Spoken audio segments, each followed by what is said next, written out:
This is what we used to call the loft, okay? And up here, Van Dam, Fonzie, New Jack, they would dress up. This was their spot.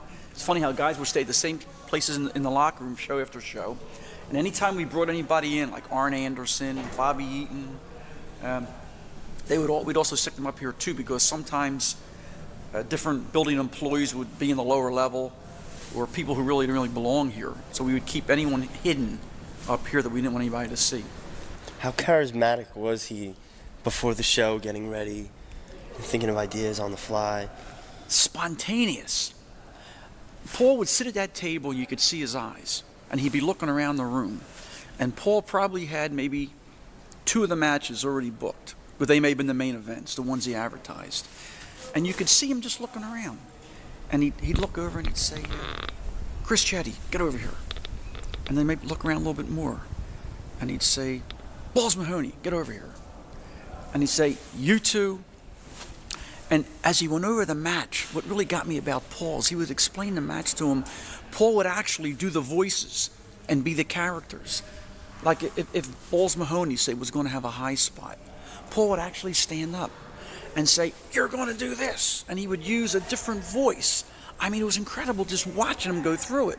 I mean, Paul lived this stuff. Mm-hmm. Then he would get done with those two and he'd start looking again. And you could see he was just spontaneously thinking of matches and angles right on the spot.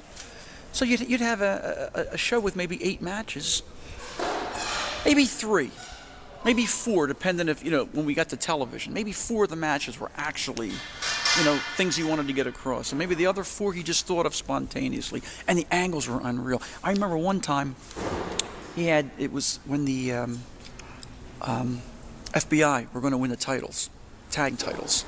He had the FBI there, and I forget who their opponents were. And it was going to be a match where like 6 or 7 people were going to interfere. And I was involved in it because that's why I was there, referee. So to make a long story short, there was about 15 of us standing around the table. And nobody knew the outcome of the match. And Paul's going through it. You're going to do this, and you're going to do that, you're going to do this. And then Guido of the FBI, you're going to be on top of him, and the ref's going to go 1, 2, 3. So at that 3, everybody standing at the table knew they were going to win the belt. Even them, they didn't know. And when he went 1, 2, 3, everybody stood up and went, wow. I mean, it was almost like a match just took place at the table. The guy was amazing. He had us all hanging on everything he said right then and there. That's how he was as a booker, a great booker. Okay, this area here is a shower area and restrooms. It was actually built for us specially because the first year of the show, if one of the workers had to go out and take a leak, you had to actually use the restrooms outside. Can you imagine you're trying to kayfabe and you're in the restroom with a handful of fans, hey, how you doing, that kind of thing. So we finally insisted about putting something in here because it's kind of hard holding it for 4 hours, So this was added after we were here for about a year. If we go downstairs, this was the actual guts of the locker room.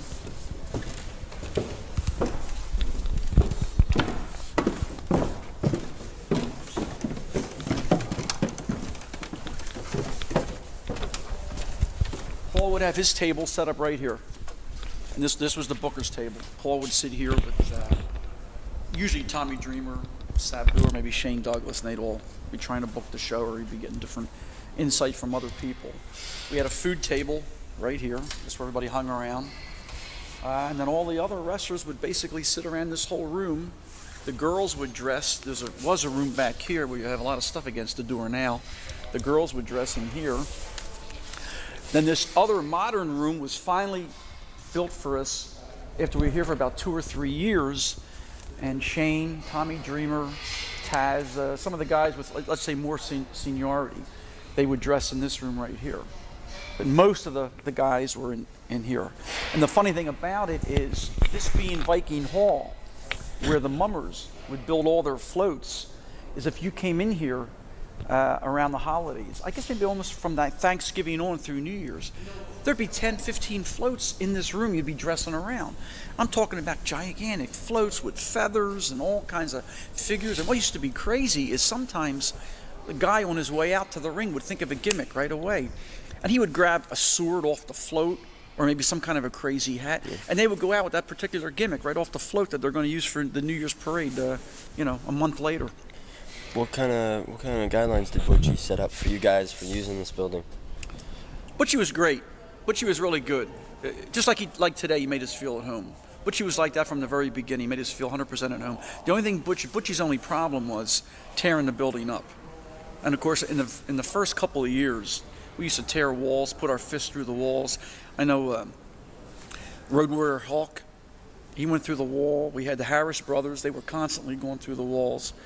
And Butchie'd repair it, and the next show, we damaged the place again. So Butchie was hot on that. But other than that, he was really great. And the only other thing Butchie didn't want language, because his employees, he had a lot of young kids that would help us set the ring up and that kind of thing. And the young kids would be in and out of here getting equipment and stuff. And Butchie was really strict on the language. He wanted the guys to kind of watch what they said with the younger kids around them. Other than that, we felt totally at home here. And any improvements we would need, once again, Butchie would try and do for us. Is it hard to think that there'll never be another ECW show here? Yeah. In fact, me being here today, this is the first time I've been back here, I guess, since our very last show. And when I came in with John Finnegan today, the two of us looked at each other and we said, man, what memories in this place. Yeah, and even back here, as I stand here now, I can picture where everybody sat, where I dressed. And yeah, a lot of memories, a lot of memories. I can still picture Paul being here right now, booking the show.